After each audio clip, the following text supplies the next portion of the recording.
अब हम DC generator discuss कर रहे हैं। लास्ट टाइम हमने ऑल्टरनेटिंग करंट जनरेटर डिस्कस किया था और उसके लिए मैंने ये डायग्राम ड्रॉ की थी। अगर आप पॉइंट बी पे फोकस कर लें, कॉइल की जब पोजीशन ये थी, करंट मैक्सिमम हो रहा था इसलिए कि फ्लक्स चेंज हो रहा था। बी सी पर आप देख ले, no change of flux, current becomes minimum, again current becomes minimum. D पर अगेन कॉइल की पोजीशन इस तरह से है कि फ्लक्स मैक्सिमम है, current becomes maximum, but in the opposite direction. जब कॉइल की इस डायरेक्शन के लिए करंट अपवर्ड होगा तो इस डायरेक्शन के लिए करंट डाउनवर्ड होगा, डायरेक्शन रिवर्स होगी तो करंट रिवर्स होगा। और कॉइल की एक रोटेशन में हमने डिस्कस किया था कि करंट एक साइकिल कंप्लीट करता है। अब इसके साथ हम रिलेट करेंगे डीसी जनरेटर को। डीसी जनरेटर वो डिवाइस है जो कि डायरेक्ट करंट जनरेट करता है। अब इसे डिफाइन कैसे करते हैं? A device that generates direct current। Direct current ये होगी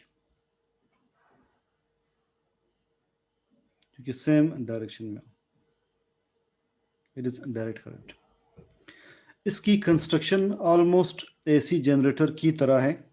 एक कॉइल लगा है, कॉइल में बहुत सारे कॉइल्स हम एक साथ एक सिलेंडर के ऊपर वाइंड करते हैं। बहुत सारे कॉइल्स के मजमूए को आर्मेचर कहते हैं। लास्ट टाइम हमने डिस्कस किया था। बहरहाल आप कंसिडर कर लें कि एक कॉइल है जिसे मैग्नेटिक फील्ड में प्लेस किया है।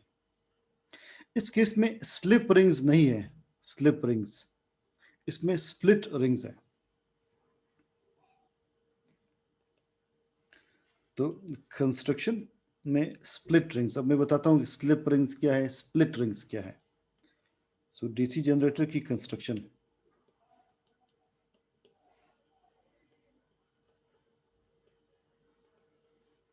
कंस्ट्रक्शन बिल्कुल एसी जनरेटर की तरह है, मगर सिर्फ स्प्लिट रिंग्स या कम्यूटेटर ने स्लिप रिंग्स को रिप्लेस किया है।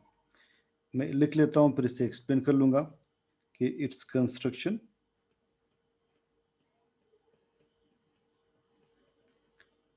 is the same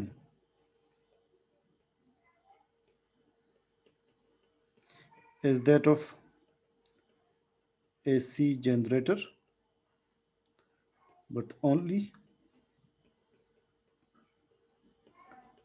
slip rings are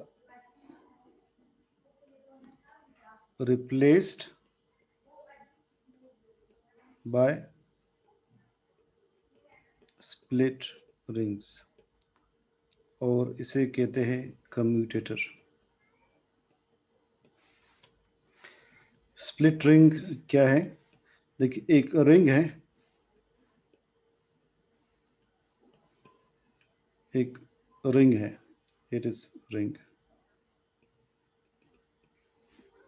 इसको दरमियान में स्प्लिट किए हैं। इसको दरमियान में अगर आप स्प्लिट करेंगे, एक हाफ ये होगा, एक हाफ ये होगा। अब इसे आप क्या कहेंगे? अब इसे आप कहेंगे स्प्लिट रिंग्स। तो रिंग से स्प्लिट रिंग्स बना है। स्प्लिट रिंग्स का काम क्या है अब हम पढ़ेंगे, या इसका दूसरा नाम लिखा है कम्यूटेटर। तो एसी जनरेटर में हम देखते हैं स्लिप रिंग्स क्या आते हैं। देखिए, ये स्लिप रिंग्स जो आपको पिंक कलर में दिखाई दे रहे हैं, ये कंप्लीट रिंग्स थे, इन्हें स्लिप रिंग्स कहते थे। और इनका काम ये था कि ये कॉइल की रोटेशन को फैसिलिटेट कर रहे थे। अब हम स्प्लिट रिंग्स जो है वो लगा रहे हैं जिन्हें कम्यूटेटर कहते हैं। उनका काम अभी हम पढ़ेंगे कि फंक्शन क्या है। तो लिहाजा हमने इस कॉइल को प्लेस किया है एक मैग्नेटिक फील्ड में। अगेन इस कॉइल को हम रोटेट करते हैं बाय सम मीन्स।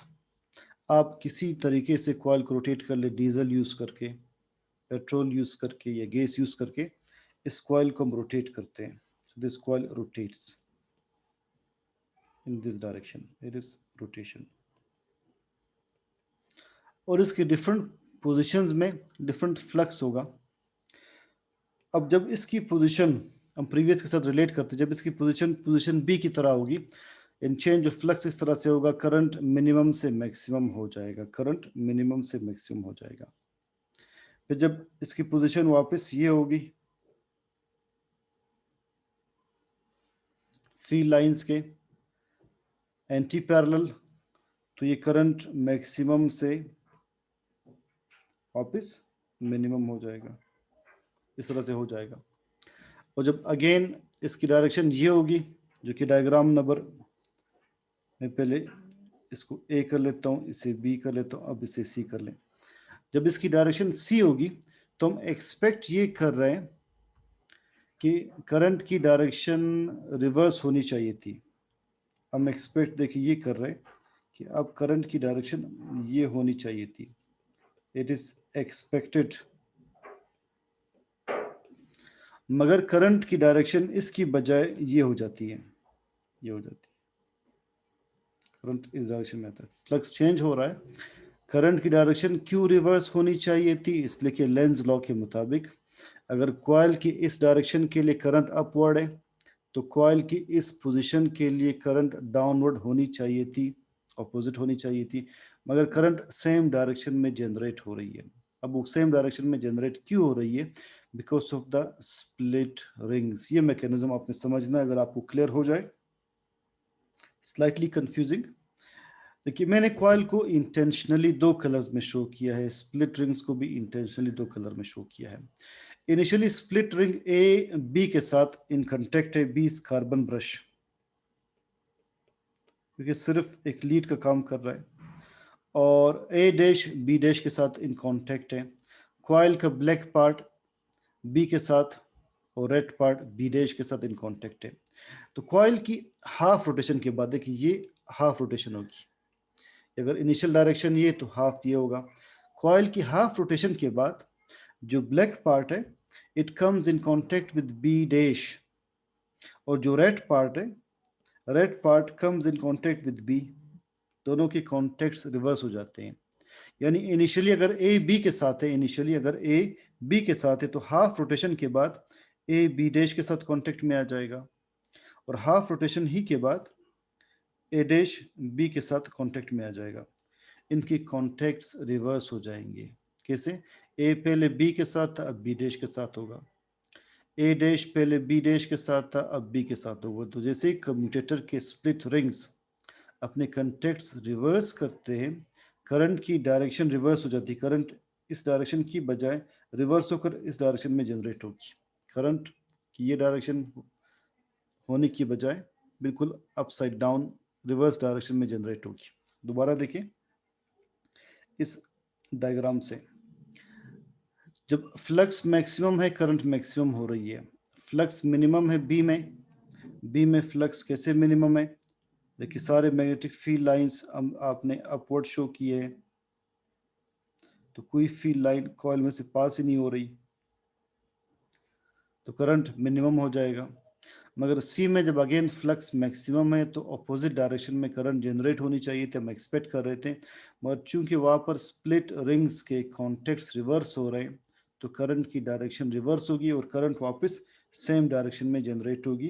किस डायरेक्शन में जनरेट होगी, मैं इसे उसी कलर में शो कर लेता हूँ, करंट इसी डायरेक्शन में जनरेट होगी। अब जब कॉइल वापस अपने इस पोजीशन पर आ जाएगा डी स्टेट पर, तो करंट की डायरेक्शन देखिए फिर क्या होगी, करंट की स्टेट, करंट वापस ये हो जाएगी, और इस तरह से यूनी डायरेक्शनल करंट प्रोड्यूस होगा, डायरेक्ट करंट प्रोड्यूस होगा, करंट ऑल्टरनेटिंग नहीं होगा, नेगेटिव हाफ में नहीं होगा। सो ये सारा का सारा फर्क किस वजह से आ रहा है, ये फर्क आ रहा है स्प्लिट रिंग्स की वजह से। So see this mechanism again. DC generator is a device that generates direct current. How does it generate direct current? इसमें हमने स्लिप रिंग्स की बजाय स्प्लिट रिंग्स यूज की है। कॉइल की हाफ रोटेशन तक वही स्टोरी है जो कि एसी जनरेटर की है। हाफ रोटेशन के बाद जब कॉइल की रोटेशन रिवर्स हो जाएगी तो हम एक्सपेक्ट कर रहे थे कि करंट इस डायरेक्शन में जनरेट होना चाहिए था, मगर चूंकि कंटेक्ट्स रिवर्स हो रहे बी और बी डैश के साथ स्प्लिट रिंग्स की वजह से, इसीलिए करंट की डायरेक्शन भी रिवर्स होगी, और ये केस एसी जनरेटर में नहीं हो रहा था। तो अपने स्टेटमेंट देखिए याद रखती हैं कि as the contacts of split rings are reversed, the direction of current is reversed, and hence current flows in one direction only. Current flows in one direction only like this, और direct current generate होगा। एक phenomena है back motor effect in generators. Back motor effect क्या है ये देखते हैं।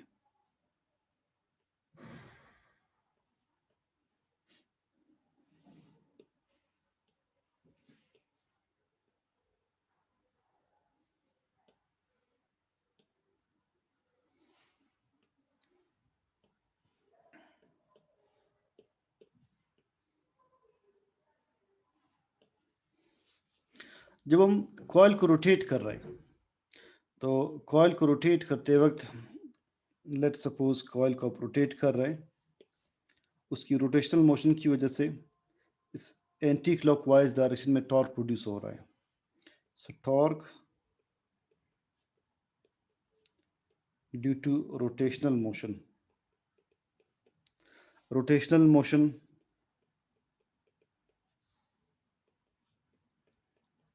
Anti clockwise है। आप कॉइल को रोटेट कर रहे हैं बाय पेट्रोल, डीजल और गैस, और ये एंटी क्लॉकवाइज रोटेट कर रहे हैं। और साथ ही चूंकि कॉइल मूव कर रहा है और फ्लक्स चेंज हो रहा है, इस फ्लक्स के चेंज होने से कॉइल के रोटेट करने की वजह से इसके ऊपर मैग्नेटिक फोर्स लगेगी। कॉइल कहाँ पर रोटेट कर रहा है, मैग्नेटिक फील्ड में रोटेट कर रहा है, तो कॉइल मैग्नेटिक फील्ड लाइंस के परपेंडिकुलर आ जाएगा, इसके ऊपर मैग्नेटिक फोर्स लगेगी। मैग्नेटिक फोर्स कॉइल के ऊपर लगती है, सपोज ये एफएम है, ये एफएम है, मैं इनकी डायरेक्शंस यू शो कर लेता हूँ। मैग्नेटिक फोर्स यहाँ पर ये लग रही है और यहाँ पर ये लग रही है। इस मैग्नेटिक फोर्स की वजह से कॉइल में एक क्लॉकवाइज रोटेशन भी प्रोड्यूस होगी। मैग्नेटिक फोर्स की वजह से रोटेशन क्लॉकवाइज भी प्रोड्यूस होगी। इनिशियल रोटेशन देखिए ये है, ये है initial rotation.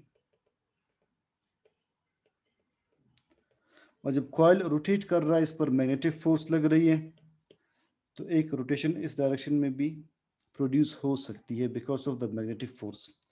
It is rotation और torque due to magnetic force, rotation due to magnetic force. अब ये जो रोटेशन है मैग्नेटिक फोर्स की वजह से, it opposes the initial rotation, और इसका इनिशियल रोटेशन को अपोज करना इसे बैक मोटर इफेक्ट कहते हैं। मगर अक्सर जो इनिशियल रोटेशन होती है बहुत ज़्यादा होती है, रोटेशन ड्यू टू एफएम, ड्यू टू मैग्नेटिक फोर्स बहुत कम होती है, वो फील नहीं होती, उसकी वजह से जर्क्स महसूस होते हैं।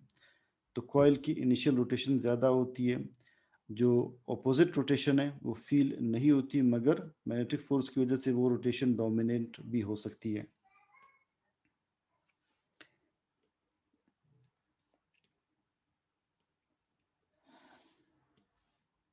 इसे अपने वर्डिंग्स में कैसे याद रखना है कि the initial rotation is due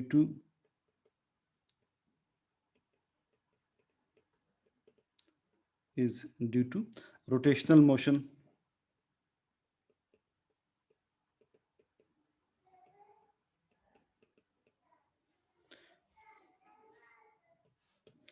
as coil rotates it experiences magnetic force, is coil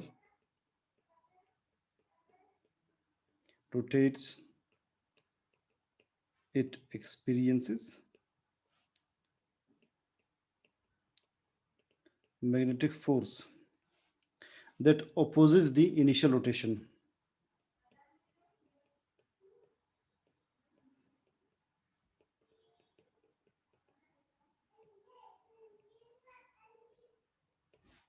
This opposition offered to initial rotation is known as back motor effect.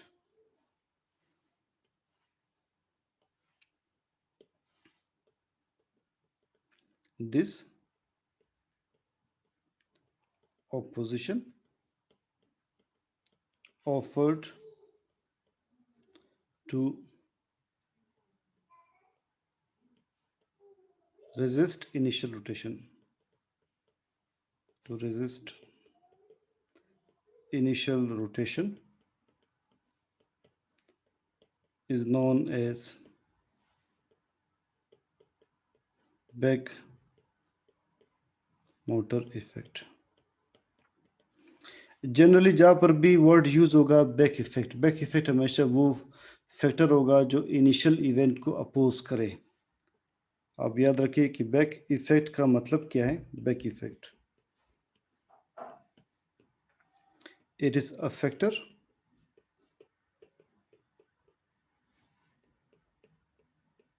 that opposes the initial event. That opposes the initial event. Initial event क्या था. Rotational motion of torque. उसको oppose करने वाली force कहलाएगी back motor effect. और back motor effect क्यों generate हो रहा है. दोबारा ये कंसेप्ट देखिए. आप डीजल के जरिए, पेट्रोल के जरिए इसकी इनिशियल रोटेशन काज कर रहे हैं. कॉइल जैसे रोटेट करेगा, it experiences magnetic force. This magnetic force opposes the initial rotation, और इसका इनिशियल रोटेशन को अपोज करना, इसे हम कहते हैं बैक मोटर इफेक्ट. जब भी हम जनरेटर यूज करते हैं तो सर्किट में बहुत सारी चीजें उस पर चल रही होती है. बल्ब, ट्यूबलाइट, पंखे, मल्टीमीडिया, उन सब को हम कहते हैं लोड. इनिशियली अगर आपने सब कुछ ऑफ किया है, लोड जीरो होगा. आप पंखे ऑन कर ले, लोड ज्यादा हो जाएगा जनरेटर पर. आप पंखों के साथ टेलीविजन ऑन कर ले, मल्टीमीडिया ऑन कर ले, जितने डिवाइसेस बढ़ाते जाएंगे लोड बढ़ता जाएगा. तो लोड को हम कैसे डिफाइन करते हैं. The devices connected in the circuit that consume electrical energy is known as load. The devices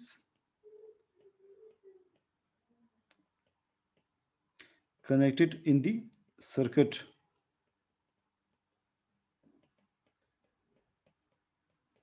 that consume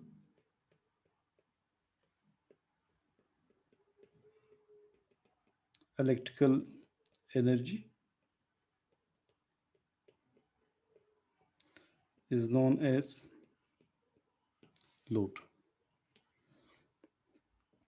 DC motor, जो पानी का मोटर हम इस्तेमाल करते हैं घरों में पानी ऊपर पंप करने के लिए, इसी को डीसी मोटर कहते हैं. वो करंट जनरेट नहीं करने के लिए, बल्कि उसमें हम करंट डालते हैं, हम स्विच ऑन करते हैं, करंट से वो चलता है और उससे पानी जो है वो ऊपर पंप होता है. तो लिहाजा ये वो डिवाइस है कि जो इलेक्ट्रिकल एनर्जी को मैकेनिकल में कन्वर्ट करता है. बाकी दो डिवाइसेस मैकेनिकल को इलेक्ट्रिकल में कन्वर्ट कर रहे थे, करंट जनरेट कर रहे थे, ये करंट कंज्यूम करता है. इसे आप डिफाइन करेंगे, it is a device that converts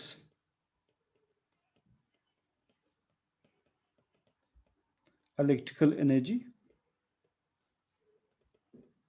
into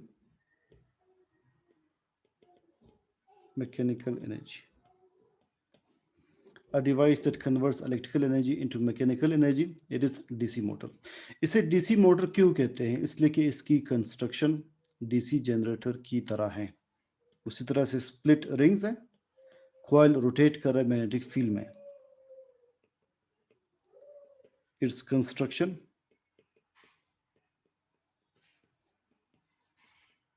is the same as that of DC generator.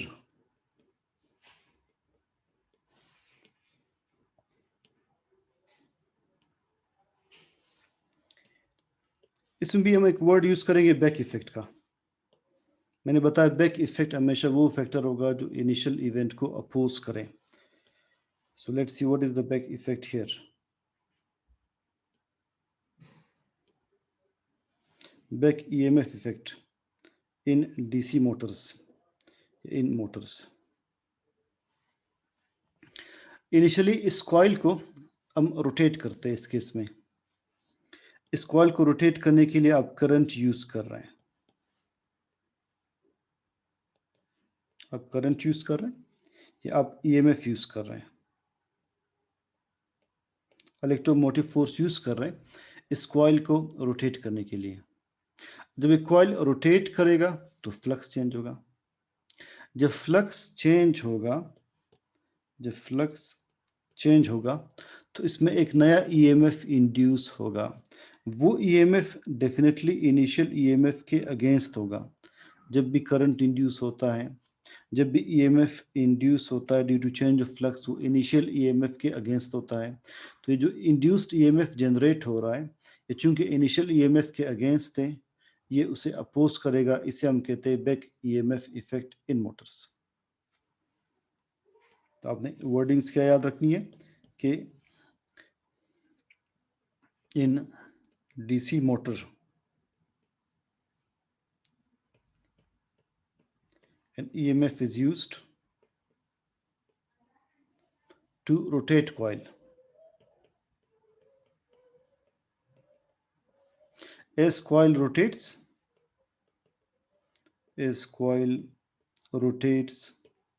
flux changes. Magnetic flux changes and an EMF is induced. EMF induced in a direction or opposite to the original EMF. In a direction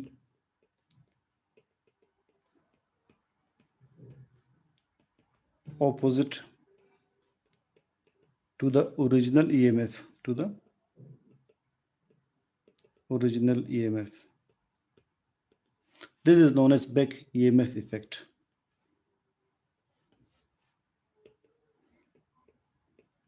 The opposition offered by induced EMF to the initial EMF, to the initial EMF is known as back EMF effect. और back motor effect क्या था कि coil को आप एक direction में rotate कर रहे हैं। जब कॉइल रोटेट करेगा, इस पर मैग्नेटिक फोर्स लगेगी। मैग्नेटिक फोर्स इनिशियल रोटेशन को अपोज करेगी। उसका इनिशियल रोटेशन को अपोज करना बैक मोटर इफेक्ट था जनरेटर्स में। इसमें एक डिवाइस रही है, दैट इज ट्रांसफार्मर, जो कि नेक्स्ट लेक्चर में कवर होगा। तो just you can take a break of 5 minutes and then I'll start discussion on MCQs, remaining 20 MCQs of biology.